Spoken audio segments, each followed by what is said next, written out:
Kita akan masuk dalam ibadah pertangyangan keluarga.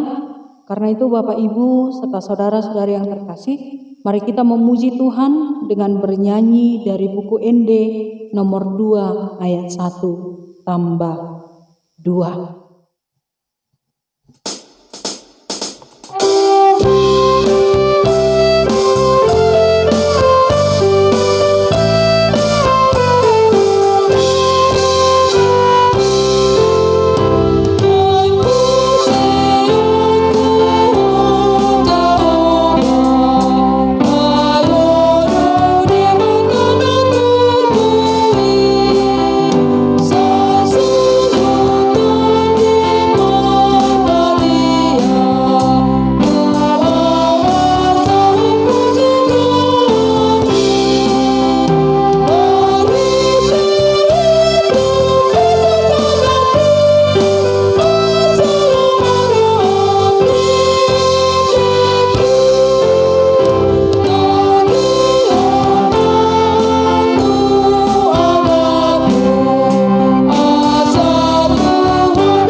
Di dalam nama Allah Bapa dan nama anaknya Tuhan Yesus Kristus dan nama Roh Kudus yang menciptakan langit dan bumi. Amin.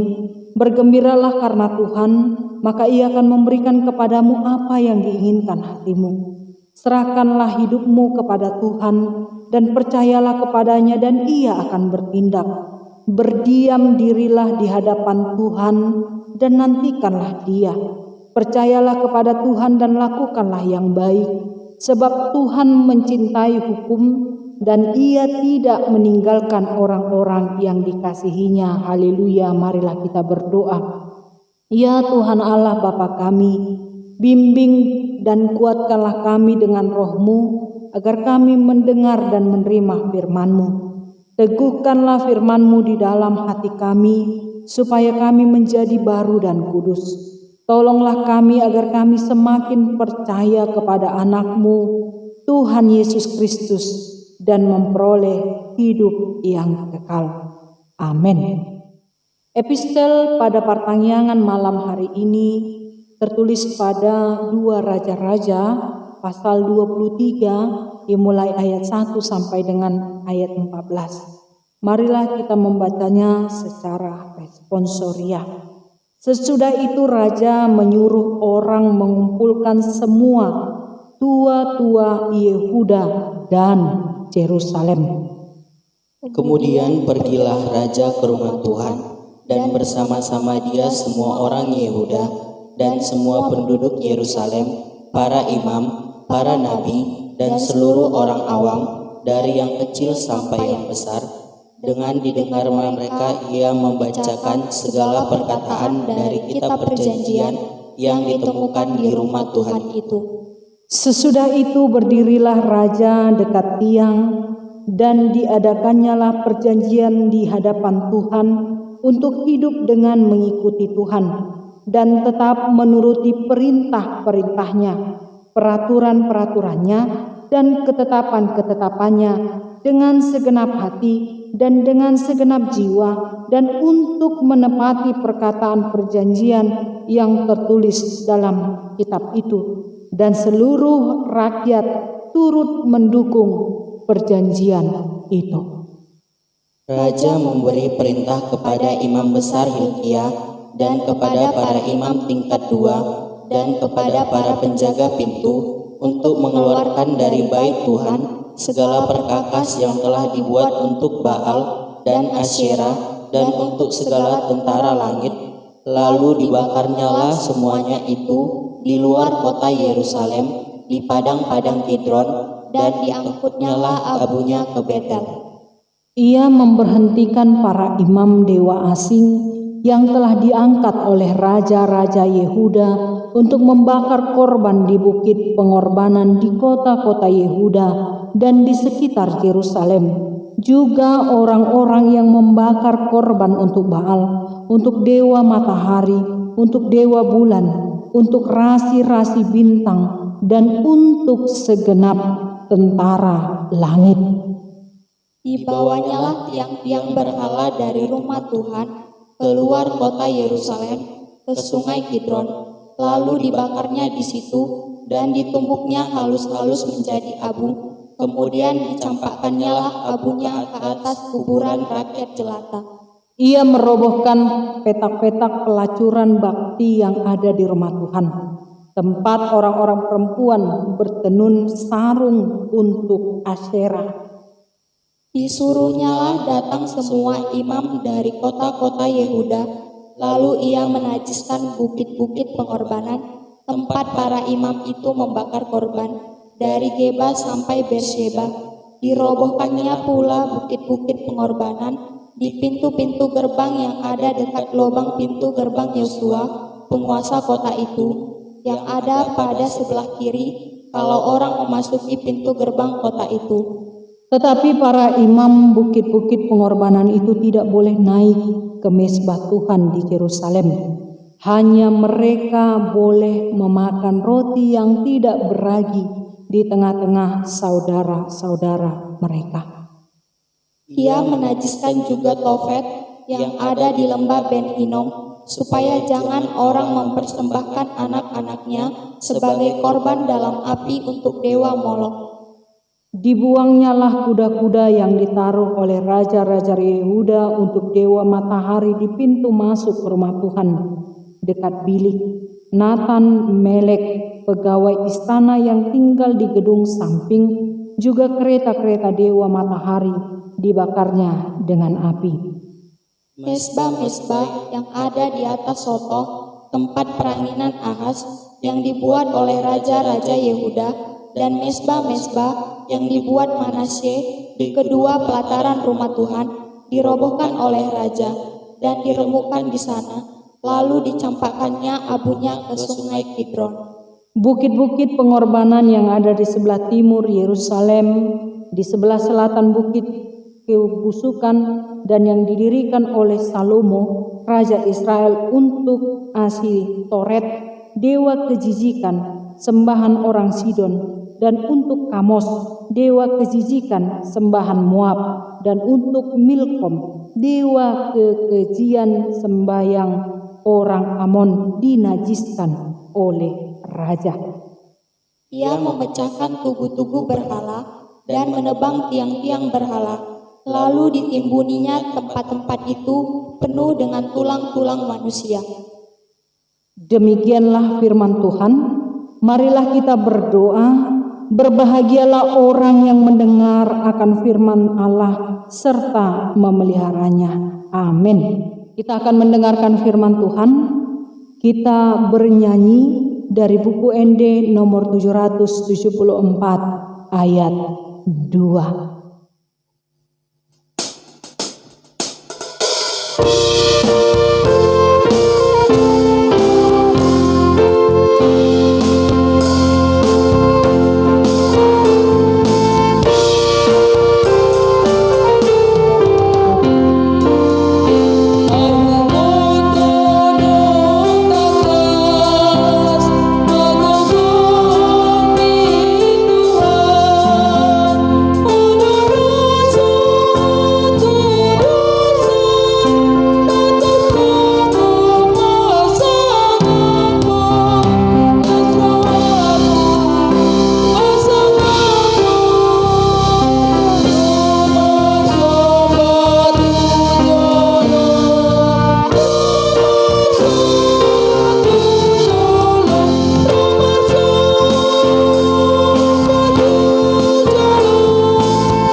Kita berdoa. Damai sejahtera Allah Bapa yang melampaui segala akal, itulah kiranya yang memelihara hati dan pikiranmu dalam Kristus Yesus Tuhan kita. Amin. Bapak, Ibu, serta saudara-saudari yang terkasih dalam nama Tuhan kita Yesus Kristus, firman Tuhan yang menjadi kabar sukacita untuk malam hari ini tertulis di dalam 1 Korintus pasal yang ketiga, dimulai ayat 10 sampai dengan ayat 17. Saya akan membacakannya untuk kita semua. Mari kita ikuti di rumah kita masing-masing. Dasar dan bangunan. Sesuai dengan kasih karunia Allah yang dianugerahkan kepadaku, aku sebagai seorang ahli bangunan yang cakap telah meletakkan dasar, dan orang lain membangun terus di atasnya. Tetapi tiap-tiap orang harus memperhatikan bagaimana ia harus membangun di atasnya. Karena tidak ada seorang pun yang dapat meletakkan dasar lain daripada dasar yang telah diletakkan, yaitu Yesus Kristus. Entahkah orang membangun di atas dasar ini dengan emas, perak, batu permata, kayu, rumput kering, atau jerami. Sekali kelak pekerjaan masing-masing orang akan nampak, karena hari Tuhan akan menyatakannya, sebab ia akan nampak dengan api, dan bagaimana pekerjaan masing-masing orang akan diuji oleh api itu. Jika pekerjaan yang dibangun seorang tahan uji, ia akan mendapat upah. Jika pekerjaannya terbakar, ia akan menderita kerugian. Tetapi ia sendiri akan diselamatkan, tetapi seperti dari dalam api. Tidak tahukah kamu bahwa kamu adalah bait Allah, dan bahwa Roh Allah diam di dalam kamu? Jika ada orang yang membinasakan bait Allah, maka Allah akan membinasakan dia, sebab bait Allah adalah kudus, dan bait Allah itulah kamu. Demikian pembacaan firman Tuhan. Bapak, Ibu, serta saudara-saudari yang terkasih dalam nama Tuhan kita Yesus Kristus, tentu kita mengenal yang namanya pohon kelapa. Nah, pohon kelapa ini bisa kita jumpai di mana-mana, karena memang tumbuh banyak di Indonesia. Kalau kita lihat, pohon kelapa itu bisa hidup berpuluh-puluh tahun. Mengapa pohon kelapa bisa hidup selama berpuluh-puluh tahun? Karena ternyata pohon kelapa itu memiliki akar yang kuat untuk menopang dia untuk tetap bisa hidup dan terus berkembang. Ketika angin datang atau ketika hujan lebat turun atau badai sekalipun datang, pohon kelapa tetap berdiri teguh dan tetap berdiri pada posisinya. Sehingga pohon kelapa ini memiliki satu kekuatan yang luar biasa karena ditopang dari akar yang kuat. Nah, firman Tuhan kali ini berbicara bagaimana hidup bersama dengan Tuhan pun harus memiliki dasar dan akar yang kuat seperti pohon kelapa itu. Diibaratkan dengan seorang yang akan membangun sebuah bangunan. Tentu seorang yang membangun, dia harus memiliki satu cara supaya nantinya bangunan yang dia bangun memiliki kekokohan atau kekuatan yang luar biasa, agar ketika hujan datang atau badai datang, bangunan itu tetap berdiri teguh. Nah, artinya bahwa dalam konteks ini firman Tuhan mau mengajak kita, ketika kita memiliki akar yang kuat dalam kehidupan ini, maka apapun persoalan hidup itu pasti akan bisa kita lalui. Nah, karena itu apakah dasar hidup kita atau apakah akar yang bisa menopang kehidupan kita agar tetap bisa melalui pencobaan, kekhawatiran, rasa sakit, duka cita, dan lain sebagainya. Dalam ayat 11 dikatakan, karena tidak ada seorang pun yang dapat meletakkan dasar lain daripada dasar yang telah diletakkan, yaitu Yesus Kristus. Karena itu mengimani Yesus Kristus dalam kehidupan kita adalah menjadi akar dan kekuatan dalam diri kita. Ketika kita mempercayai Yesus itu hidup dan bekerja dalam kehidupan kita, maka apapun problema yang kita lalui, kesakitan atau beban hidup yang begitu berat, kalau dasarnya sudah tepat, kalau kita sudah membangun iman kita dengan tepat bersama dengan Yesus, maka apapun yang akan kita lalui, kita akan kuat. Dan kita juga akan menerima upah dari kekuatan kita itu, yaitu tinggal selalu bersama-sama dengan Tuhan. Nah, tidak bisa kita pungkiri bahwa hidup ini perjalanannya hanya mulus-mulus saja. Kita akan menghadapi yang namanya pencobaan. Kita akan menghadapi yang namanya tangis, air mata. Tapi semua akan diselingi juga dengan yang namanya sukacita, kebahagiaan. Tetapi bagaimana ketika penderitaan itu datang, kita tetap kuat. Nah, karena itu kekuatan kita hanya ada dalam diri Yesus Kristus. Karena itu mengimani diri Yesus Kristus itu bukan hanya di dalam mulut saja, tapi bagaimana konteks konkret dan realita dalam kehidupan ini kita mengandalkan Yesus dalam kehidupan kita.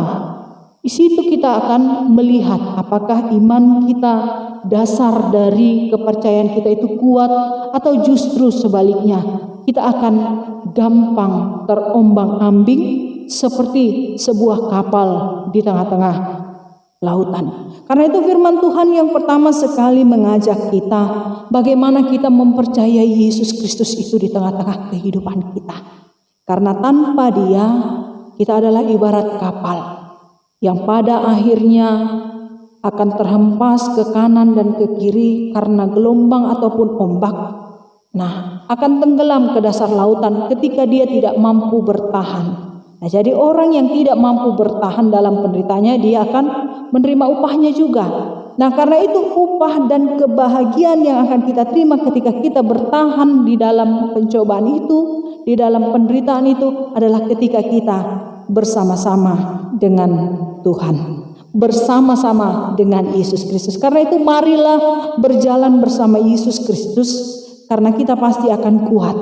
Jadi membangun satu dasar iman bukanlah dari emas, bukan juga dari perak, bukan juga dari batu permata, kayu atau rumput kering atau jerami, tapi bangunlah dasar imanmu, dasar kepercayaanmu hanya di dalam Yesus Kristus saja.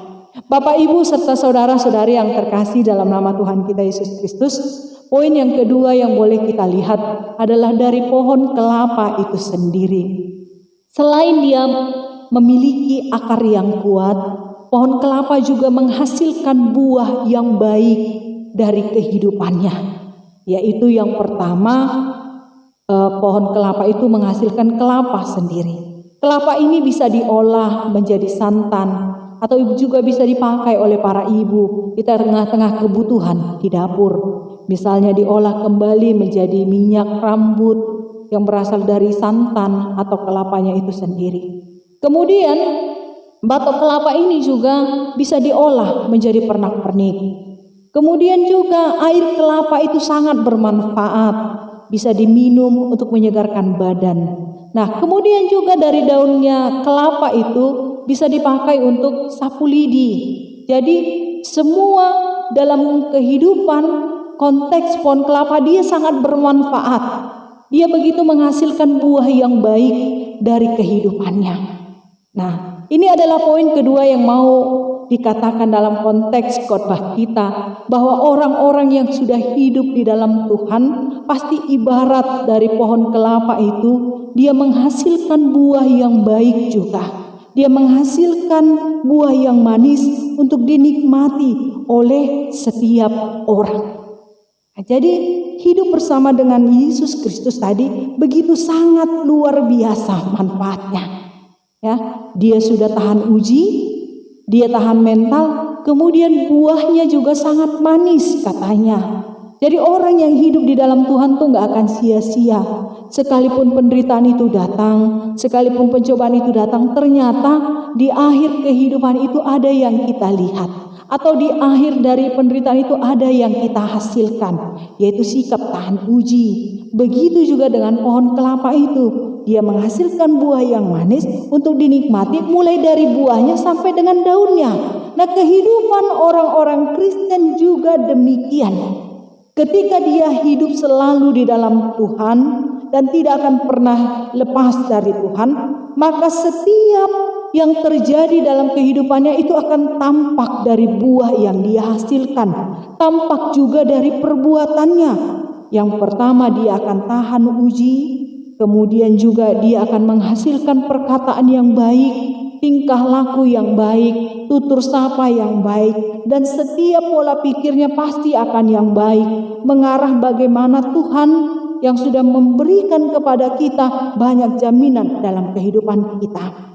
Nah, Bapak Ibu serta saudara-saudari yang terkasih dalam nama Tuhan kita Yesus Kristus, apabila suatu perbuatan itu tidak baik, maka kita pun akan menerima satu hukuman dari Tuhan.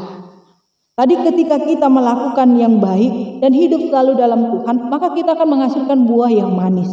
Nah, sebaliknya, orang yang selalu melakukan tindakan yang tidak baik, maka dia pun akan menerima bagaimana kelak ketika Tuhan itu datang. Jadi Tuhan juga akan menghakimi dan menghukum barang siapa mereka yang tidak mampu untuk hidup selalu di dalam Tuhan. Nah, karena kita adalah bait suci Allah, katanya, karena itu perbuatan yang baik itu lakukanlah. Sekalipun banyak orang yang menindasmu, sekalipun banyak orang yang akan menekanmu, atau mungkin juga banyak orang yang membencimu. Seperti dalam ayat 17 dikatakan, jika ada orang yang membinasakan bait Allah, maka Allah akan membinasakan dia. Sebab bait Allah itu sesungguhnya adalah kamu, katanya. Nah, jadi kalau ada penderitaan yang datang hanya karena nama Kristus, engkau dibenci, engkau dicaci, engkau disakiti, engkau terluka, dan engkau menjadi berbeban berat, percayalah Tuhan akan membinasakan mereka. Tetapi yang pasti sebagai orang-orang yang tetap hidup di dalam Kristus, yang beriman dan berpengharapan kepada Yesus, maka hendaklah dia selalu hidup dan bertahan dalam iman. Kemudian dia menghasilkan buah yang baik juga dalam kehidupannya. Persoalan kita dibenci orang, dari awal mula Yesus datang pun di tengah-tengah dunia ini, dia sudah banyak dibenci oleh orang. Bahkan dia disingkirkan, bahkan dia harus mati di kayu salib. Inilah kebencian yang nyata dalam diri Yesus Kristus. Nah, jadi Tuhan juga tidak pernah menjanjikan ketika kita menjadi seorang Kristen, kita akan menerima kehidupan yang baik saja, tidak. Tapi kamu akan dibenci, kamu akan disakiti. Tapi percayalah suatu saat Tuhan akan menghakimi dan membinasakan mereka yang membinasakan kita, yang menyakiti hati kita. Tapi yang pasti tetaplah berpegang teguh dan beriman kepada Tuhan. Karena Tuhan pasti akan selalu menjagamu apapun yang terjadi dalam kehidupanmu. Tuhan memberkati, kita berdoa. Kembali kami bersyukur kepadamu ya Tuhan, kalau malam hari ini kami boleh diizinkan berkumpul bersama dengan keluarga kami untuk melakukan ibadah pertanggihan. Kiranya Tuhan senantiasa menguatkan iman kami untuk tetap meletakkan dasar kepercayaan kami hanya dalam Tuhan. Agar kami kuat, kami juga menghasilkan buah yang manis, dan kami juga tahan uji terhadap apapun yang menimpa kami. Kami percaya Tuhan menjaga dan menyertai kami. Malam hari ini juga Tuhan, kami menyerahkan kehidupan kami dalam tangan penyertaan Tuhan. Kiranya Tuhan menjaga kami ketika kami beristirahat di tempat tidur kami masing-masing. Tuhan menyertai kami agar esok pagi boleh kembali bangun dan kembali beraktivitas untuk melakukan setiap aktivitas kami.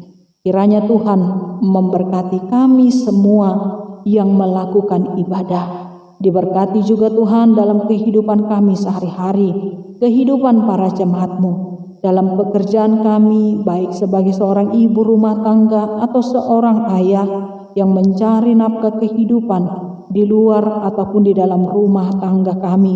Kiranya Tuhan menyertai kami dengan berkat dan kasih karunia Tuhan, agar apapun yang kami kerjakan itu boleh menjadi kemuliaan bagi nama Tuhan, dan kami mendapat berkat kehidupan lewat umur yang panjang, kesehatan, rezeki, juga berkat bagi anak-anak yang sudah Tuhan berikan dalam kehidupan kami. Diberkatilah Tuhan setiap jemaat-Mu yang dalam keadaan sakit, baik yang terbaring di rumah sakit, ataupun yang terbaring di rumah mereka, ataupun dalam masa-masa pemulihan mereka. Kiranya tangan setia Tuhan menyertai dan memberkati mereka, agar mereka boleh pulih dari sakitnya, kemudian mereka boleh beraktivitas kembali. Tuhan, kami juga berdoa untuk setiap jemaat-Mu yang dalam pergumulan beban yang berat dalam kehidupan mereka, baik karena duka cita kehilangan orang-orang yang mereka cintai, ataupun beban pikiran karena pekerjaan, ekonomi, anak-anak, keluarga, dan lain sebagainya. Kiranya Tuhan senantiasa menopang dengan kekuatan yang daripada Tuhan, agar senantiasa hidup dan kembali tetap bersemangat dalam setiap aktivitasnya. Tuhan, kami serahkan kehidupan kami di dalam tangan penyertaan Tuhan. Dengarlah dalam nama anak-Mu Tuhan Yesus Kristus, Juru Selamat kami yang hidup. Amin. Kita akan merespon bagaimana firman Tuhan tadi. Karena itu, mari kita bernyanyi kembali dari buku ND nomor 806 ayat 1.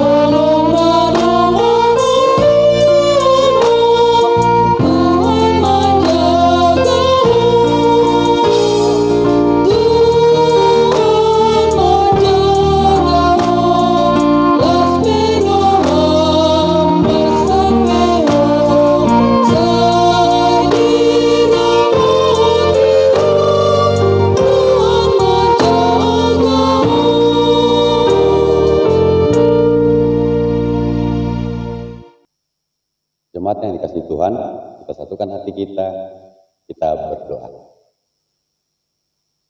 Bapa kami yang bertahta di kerajaan sorga, Bapa yang kami kenal melalui perantaraan anak Tuhan Yesus Kristus atas pengajaran Roh Kudus, kami berlutut di hadapan-Mu yang Maha Kudus, Bapa, mengucap syukur atas berkat dan karunia yang kami peroleh, terutama berkat kesehatan, Bapa. Di malam hari yang indah ini, kami memohon kehadapan-Mu, berkati hidup kami masing-masing, Bapa. Ajari kami, Bapa, agar kami mampu melalui kesulitan-kesulitan yang sedang dialami oleh dunia ini. Terlebih lagi efek dari pandemi COVID-19. Berikan kami kesehatan, berikan kami kekuatan, ajari kami untuk saling bahu-membahu menghadapi kesulitan ini. Bapa yang Maha Baik, kami juga mau menyerahkan negara kami ini ke tangan-Mu yang Maha Kudus. Berkati Bapa para pemimpin-pemimpin kami, ajari mereka Bapa, tuntun mereka untuk memberikan yang terbaik untuk negara ini. Bapa, direncanakan di bulan Desember, gereja-Mu HKBP akan melaksanakan sinode Godang. Kami percaya Bapa akan menuntun dan mengajari semua personil panitia, semua personil pelaksana, dan para pendeta-pendeta serta peserta kami untuk memberikan yang terbaik atau untuk kemuliaan nama-Mu, Bapa. Kami percaya nama-Mu akan dimuliakan melalui sinode Godang ini. Kami juga menyerahkan Bapa gereja HKBP se-Resort Martoba.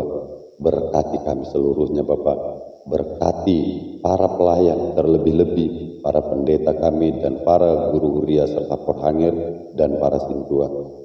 Pakai kami Bapa sebagai alat-Mu untuk melayani jemaat-Mu. Pakai kami Bapa sebagai saluran berkat-Mu. Ajari kami untuk lebih merendahkan hati kami terhadap sesama kami dan merendahkan diri kami di hadapan-Mu yang Maha Kudus.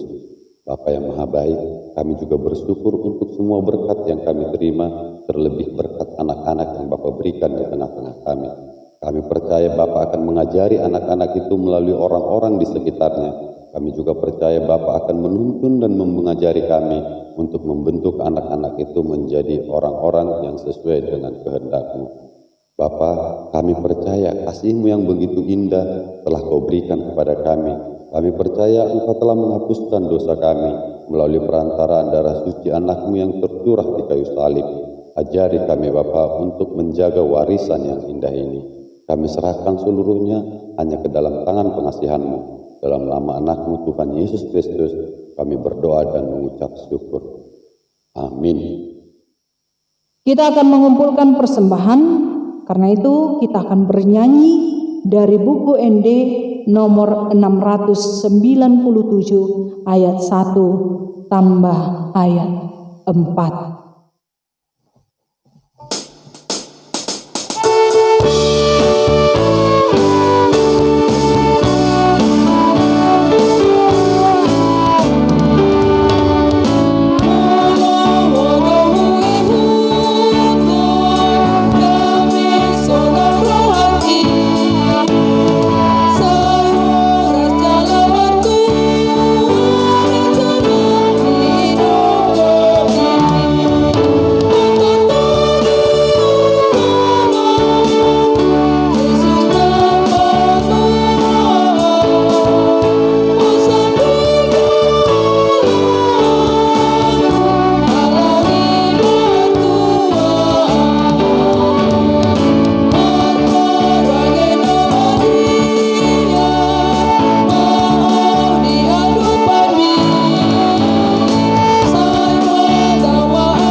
Marilah kita berdoa untuk menyerahkan persembahan kita kepada Tuhan.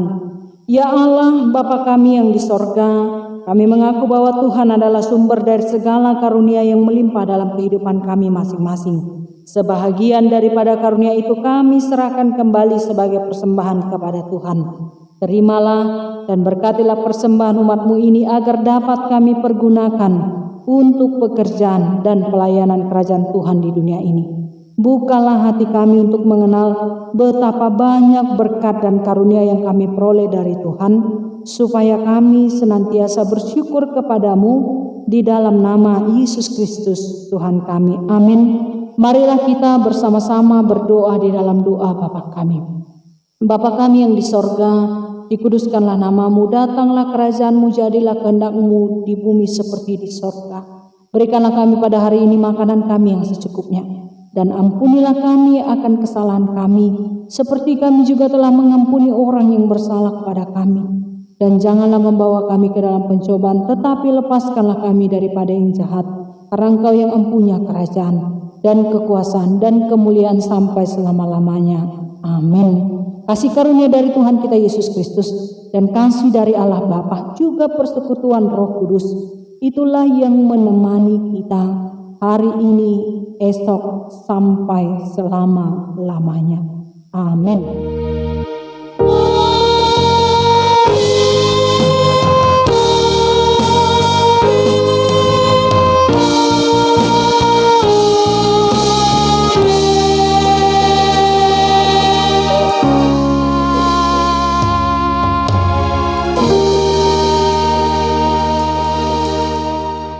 Demikianlah acara pertanyaan kita malam hari ini. Sampai bertemu kembali di ibadah pertanyaan minggu depan. Tuhan Yesus memberkati. Horas dihita saluhutna.